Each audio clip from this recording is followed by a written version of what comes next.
Félicitations pour le reprenariat de l'entreprise. Ça fait 15 ans que je travaille pour le groupe. Je vous ai vu grandir. C'est vraiment beau de voir où vous êtes rendu aujourd'hui. Il n'y a pas une journée que je suis pas content de la vie que vous m'avez offert. Les 5, vous êtes des personnes incroyables. Merci beaucoup. Ah ben ouais, tu es fin.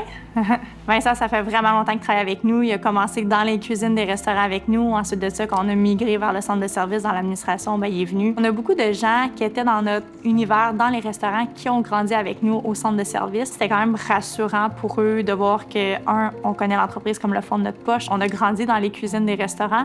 Et deux, ben, ils grandissaient avec nous aussi. Donc, je pense que ça a fait en sorte que la cohésion d'équipe a été super forte lors du reprenariat. Quand nous, on a racheté l'entreprise de nos parents, bien, c'est sûr qu'on était super fiers de ce que nos parents avaient réussi à construire. Pizza Salvatore, à ce moment-là, était reconnu pour avoir une image de moins chère et fière de l'être. Mais nous, on était là, hey, c'est poche d'être reconnu pour être la pizza la moins chère. Puis, il me semble, on est bien plus que ça. C'est vraiment de changer l'image de marque. Ça a été un des gros changements qui est venu lors du rachat de l'entreprise. Puis, un autre côté aussi, c'est le dynamisme qu'on est allé chercher avec le marketing puis les communications. C'est sûr que racheter une entreprise familiale à 5 frères et sœurs, ben il y a l'ego de tout le monde, il y a les compétences de tout le monde, il y a l'intérêt aussi de tout le monde qui vient en ligne de compte. Puis je pense qu'une de nos forces, qui a déjà été une de nos faiblesses aussi dans le passé, ben c'est de se connaître personnellement. Donc, chacun sait notre autonomie s'arrête où les uns par rapport aux autres, puis on se fait confiance tant qu'on respecte les objectifs qu'on se fixe. Pour mes parents, ça n'a pas toujours été facile, si je peux dire, de voir leurs 5 enfants en entrepreneuriat. Puis oui, il y a des hauts, il y a des beaux succès, mais aussi des situations qui sont plus difficiles. C'est sûr qu'avant de racheter officiellement l'entreprise familiale, il y avait certaines confrontations avec notre père. Puis ça peut être aussi anodin que changer le style d'écriture sur la circulaire qui allait être envoyée par la poste. Ça a atteint aussi